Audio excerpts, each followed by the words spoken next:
चलिए आज के इस एक्सप्लेनर में सीधे गोता लगाते हैं। आज हम एक ऐसी कहानी पर बात करने वाले हैं जिसकी शुरुआत तो पूरी तरह से असफलता, निराशा और बार बार मिलने वाले रिजेक्शन से हुई थी, लेकिन यही कहानी आगे चलकर बिजनेस की दुनिया की सबसे बड़ी और शानदार सफलताओं में से एक बन गई। जी हाँ, हम बात कर रहे हैं अलीबाबा के फाउंडर जैक मा की। दिलचस्प बात यह है कि उनके इस सक्सेस फ्रेमवर्क में किसी पैदाइशी टैलेंट या बहुत बड़ी बड़ी डिग्रियों का कोई रोल नहीं था, बल्कि दुनिया को देखने का उनका एक बिल्कुल ही अलग नजरिया था।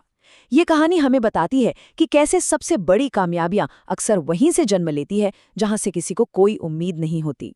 10। अब ये कोई रैंडम नंबर नहीं है, ये असल में वो सटीक गिनती है।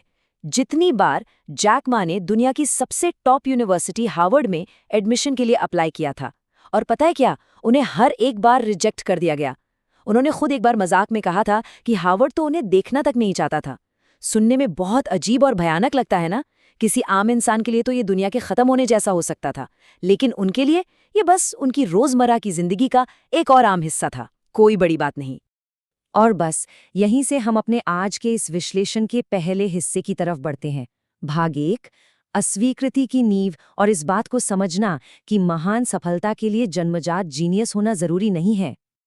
अगर हम उनके शुरुआती स्ट्रगल्स का ग्राफ देखें तो शुरुआत में वो यूनिवर्सिटी के एंट्रेंस एग्जाम में 1 या 2 बार नहीं बल्कि पूरे 3 बार फेल हुए थे।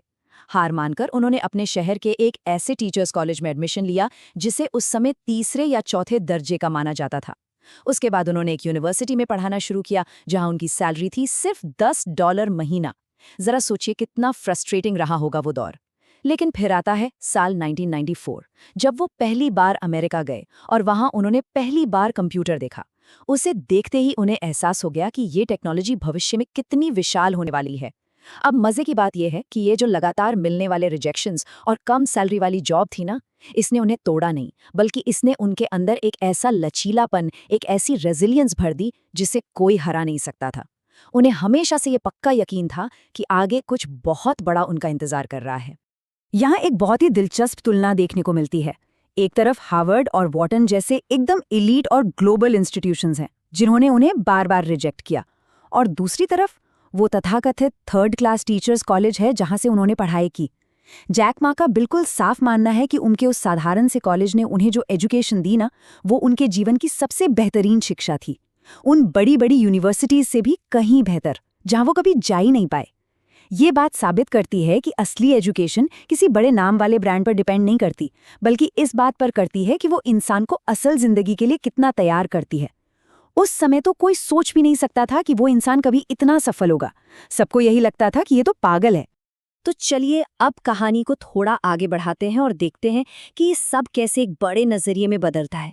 भाग 2, दिग्गजों का रहस्य, महान लोगों के बीच पैटर्न को पहचानना। अब ये जो एक इंसान के स्ट्रगल की कहानी है, ये तब और भी गहरी हो जाती है जब हम दुनिया के कुछ और बेहद सफल लीडर्स के बिहेवियर को करीब से देखते हैं। जैक मा को जिन बड़े और दिग्गज उद्योगपतियों को बहुत करीब से जानने का मौका मिला, उनमें Bill Gates, Warren Buffett, Jack Welch, Larry Page और मार्क जुकरबर्ग जैसे नाम शामिल हैं। वो खुद को बहुत लकी मानते हैं कि उन्हें इन महान हस्तियों के साथ समय बिताने का मौका मिला। और दिलचस्प बात यह है कि जब उन्होंने इन दिग्गजों को स्टडी किया तो उन्होंने नोटिस किया कि इन सभी सुपर सक्सेसफुल लोगों और दुनिया के बाकी आम लोगों में कुछ बहुत ही साफ और बड़े अंतर हैं। इन सब के अंदर एक खास तरह का पैटर्न है। और वो पैटर्न क्या है? वो 3 खास आदतें या कदम हैं जो इन सभी महान लीडर्स में कॉमन देखे गए। पहला कदम, वो हमेशा हर हाल में भविष्य को लेकर बहुत ही ऑप्टिमिस्टिक यानी आशान्वित रहते हैं। दूसरा कदम, वो कभी भी किसी भी हाल में अपनी खराब परिस्थितियों को लेकर रोते नहीं हैं या शिकायत नहीं करते। और तीसरा और शायद सबसे जरूरी कदम, वो हमेशा एक्टिव होकर दूसरों की प्रॉब्लम्स को सॉल्व करने में लगे रहते हैं। बस यही वो 3 आदतें हैं जो उन्हें एक एवरेज इंसान से बिल्कुल अलग खड़ी कर देती हैं। जब बाकी दुनिया किसी मुश्किल को देख के पीछे हट रही होती है ना, तब ये दिग्गज उसी मुश्किल में कूदकर उसका सल्यूशन निकालने में जुट जाते हैं। और यही चीज हमें इस पूरे एक्सप्लेनर के सबसे अहम हिस्से तक लाती है। भाग 3, शिकायतों में छिपे अवसर। ये है इसका मूल दर्शन। तो सबसे क्रूशियल पॉइंट ये है कि नेगेटिव सिचुएशन को देखने का नजरिया पूरी तरह से बदलना होगा। अगर लाइफ में कुछ बड़ा करना है तो ये माइंडसेट शिफ्ट एकदम जरूरी है। ये कोटेशन अपने आप में बहुत ही पावरफुल है। अवसर हमेशा उसी जगह होता है जहां लोग शिकायत करते हैं। जरा इस विचार को महसूस करके देखिए। जब कुछ लोग बस हाथ पर हाथ धरे बैठे किसी चीज को लेकर कंप्लेन कर रहे होते हैं, ठीक उसी वक्त एक एंटरप्रेन्योर का काम ये सोचना होता है कि अगर इस कंप्लेंट का कोई पक्का सल्यूशन निकाल लिया जाए तो बस वही सबसे बड़ा मौका है। ये सिर्फ एक हवाई बात नहीं है, बल्कि ये वो कोर बिजनेस फिलॉसफी है जिस पर दुनिया की सबसे बड़ी कंपनियों में से एक की पूरी इमारत खड़ी हुई है। अब इस सवाल को ध्यान से समझिए। जब हर कोई सहमत है तो अवसर सिर्फ आपका ही क्यों होना चाहिए? अगर किसी आइडिया पर हर कोई तुरंत राजी हो जाता है और उसे बहुत शानदार बताता है, तो सच कहूं तो ये एक बहुत बड़ा रेड फ्लैग है, एक वार्निंग साइन है। इसका सीधा सा मतलब ये है कि उस फील्ड में पहले से ही बहुत भयंकर कंपटीशन है। असली मौका तो वहां मिलता है जहां लोग आपसे असहमत हों, जहां चीजें एकदम क्लियर ना हों। जब बाकी लोग किसी आइडिया में सिर्फ कमियां निकालें और उसे सपोर्ट ना करें, तो समझ लीजिए कि एकदम नई और बड़ी गेम खेलने की असली जगह वही है। और मान लीजिए एक बार ऐसा कोई छुपा हुआ मौका मिल भी जाए, तो उसके बाद एक्शन क्या लेना है? यहाँ 4 बहुत ही क्लियर कदम हैं। सबसे पहले एक ऐसा डेडिकेटेड ग्रुप ढूंढना जो एक टीम की तरह मिलकर काम कर सके। दूसरा, ये पक्का करना बहुत जरूरी है कि वो पूरी की पूरी टीम उस एक सपने में 100% विश्वास रखती हो।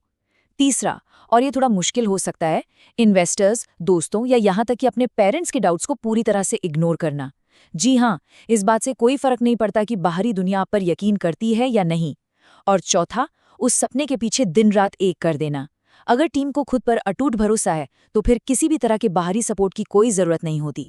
चलिए अब हम अपने आखिरी हिस्से की तरफ बढ़ते हैं, भाग 4, कार्रवाई और उद्देश्य, यानी थ्योरी से निकलकर असल प्रैक्टिस की ओर। हमने आइडियाज और अपॉर्चुनिटीज के बारे में काफी चर्चा कर ली, लेकिन जो लोग वाकई कुछ करना चाहते हैं वो इस पूरी सोच को अपनी डेली लाइफ में कैसे उतार सकते हैं? ये पॉइंट उस कड़वी सच्चाई को बहुत ही शानदार तरीके से सामने रखता है जो अक्सर लोगों को आगे बढ़ने से रोकती है। देखिए, एक तरफ वो लोग होते हैं जिन्हें हर शाम बहुत ही कमाल के आइडियाज आते हैं। वो रात भर बड़े बड़े और सुनहरे सपने देखते हैं, लेकिन अगली सुबह जब सूरज उगता है तो वो वापस उसी ऑफिस में उसी बोरिंग रूटीन में काम करने चले जाते हैं। ये चीज एक सिर्फ सपने देखने वाले और असल में कुछ कर दिखाने वाले इंसान के बीच के सबसे बड़े फर्क को दिखाती है। सिर्फ अच्छे आइडियाज होना कभी भी काफी नहीं होता। आइडिया और एक्शन के बीच की जो खाई है ना, इसे पार करना ही सबसे ज्यादा जरूरी है। आपको कदम तो बढ़ाना ही पड़ेगा। ये बात हमेशा याद रखनी चाहिए कि हम सभी जिंदगी की रेस में एक ही स्टार्टिंग लाइन से शुरू करते हैं। इसलिए किसी भी इंसान के पास जो सबसे शानदार और कीमती संपत्ति है वो है उसका युवा होना और उसका समय। बाकी लोगों को शिकायतें करने दीजिए, उन्हें उसी जगह पर रुके रहने दीजिए, लेकिन जिसे सफल होना है उसे अपने दिमाग का पूरा इस्तेमाल करना चाहिए। ये सोचना जरूरी है कि लोगों की इन शिकायतों के अंदर कौन सा नया मौका छिपा है, क्या कुछ ऐसा किया जा सकता है जिससे सच में कोई बदलाव आए, और फिर बस उस बदलाव के लिए एक्शन लीजिए। आने वाला कल हर किसी के लिए एकदम फ्रेश और नया होता है, बस उस पर आज से ही जी तोड़ मेहनत करनी पड़ती है। और इस पूरे सफर का अल्टीमेट गोल क्या है? जैक मा खुद के लिए काम करने की एक बहुत ही खूबसूरत और नई डेफिनेशन हमारे सामने रखते हैं। इसके हिसाब से खुद के लिए काम करने का असली मतलब सेल्फिश होना बिल्कुल नहीं है, बल्कि इसका मतलब है समाज के लिए काम करना। इसका मतलब है दूसरों की मदद करना। ये थॉट बहुत ही गहरा है। अगर कोई सच में अपने लिए कुछ बेहतर करना चाहता है तो उसे सबसे पहले दूसरों की परेशानियों को दूर करना चाहिए। असली पर्सनल सक्सेस और सच्ची खुशी तभी मिलती है जब एक इंसान अपने आसपास के लोगों को सफल और खुश बनाता है। सब कुछ आपस में जुड़ा हुआ है। तो अंत में जब हम आज के इस एक्सप्लेनर को खत्म कर रहे हैं तो एक बहुत ही जरूरी सवाल पर गहराई से सोचने की जरूरत है। आज हमारे आसपास के लोग किन किन चीजों को लेकर लगातार शिकायत कर रहे हैं, और उनमें से ऐसी कौन सी शिकायतें हैं जिन्हें बाकी पूरी दुनिया पूरी तरह से इग्नोर कर रही है? क्योंकि हमेशा याद रखिए, उन्हीं अनदेखी और इग्नोर की गई शिकायतों के अंदर ही कल के सबसे बड़े इनोवेशन और सबसे बेहतरीन मौके छिपे हुए हैं। तो बस अपनी आंखें खुली रखिए, शिकायत करना बंद कीजिए और अपने आसपास छिपे उन मौकों को हकीकत में बदलना शुरू कर दीजिए।